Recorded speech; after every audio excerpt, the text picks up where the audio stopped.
If you're ever trying to pick a movie, just remember what Cameron said. Kurt Russell's an asshole. Jam on toast! So this is another Sourcefed Movie Club review that I never would have watched again if it wasn't for Movie Club. So the short sell on this one is that Jack Burton, who's trying to get money back from a gambling debt, gets caught up in a Chinatown gang war and ends up volunteering to save two women from being married to a demon. My love for this one was the appearance of Sweetums, or at least his retarded cousin. My hate it was that he had a submachine gun, basically an Uzi, and he was using it as a magnum revolver. They were small caliber bullets. They're meant to be fired off like half the clip at a time. I don't know when he reloaded that. I don't know where he found rounds, especially the ones doing what he was doing with them. The MVP for this one for me was Kim Cattrall as Gracie Law, because not only she was a very strong woman character standing up to the magic of this demon in all the situation, and whereas like everyone's really brave to go anywhere near this nonsense, she was actually a captured princess who fought to save herself unsuccessfully. But if we look at the China lady, she's a perfect example of a damsel in distress. At least the other girl stayed aware most of the time and actually made actions to try to free both of them, not just herself. And on to the categories. Aesthetics.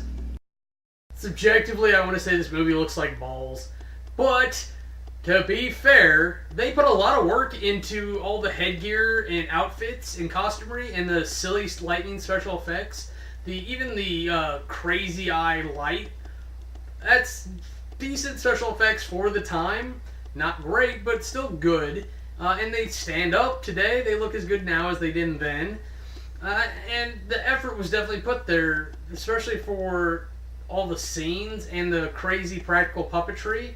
The overall production quality doesn't seem like it was quite there. I don't know what the budget was on this thing. And they probably wasted a lot of it towards special effects that, quite honestly, you could have just dropped and it would have been fine. I don't think we needed to do riding lightning half the movie. Aesthetics gets a 75. Character development. The character development in this one's a little silly. We get a bunch from the bad guys. We learn a little bit about the gangs all quick, fast, and in a hurry. We see the three storms in Lang Fao, Changlin, Lopan. And we learn that Lopan is this demon thing, and we get information in, and they develop it, and especially when Shing comes in, he gives us a whole bunch of exposition that develops the story character-wise. But on the protagonist side, we get a little bit. Gracie definitely changes characters throughout the thing. The green-eyed girl and her friend getting kidnapped both times, we learn a little bit, and then they're basically gone. But Kurt Russell just kind of screws it up by being Kurt Russell the entire time. He might as well have had an eye patch on and been Snake the whole time. But then he's got plucky Asian sidekicks. And there's that weird little romance between the tertiary characters. They weren't even secondary characters. So it's not that it was there, it's just that it was all weird, and you don't get enough on the main character who's just kind of, I'm a badass. I'm a badass. Now I'm a badass with lipstick on. Character development gets a 70. Storyline. This is kind of a disappointing story, especially since we're involving demons. I typically get kind of high hopes when we go the route of demons, and if someone is a fan of 40K, I expect a lot from a demon, not just worldly motivations. Being supernatural or not of this world means that you have desires that don't match up with this world. A demon that likes to eat babies? Okay. A demon who just wants to bang green-eyed girls? What? Why? Storyline gets a 50. Compulsion. This movie is watchable. I've watched it before, a couple different times, I don't know why, and I watched it for this just fine. And I try to be fair, but it's just not interesting.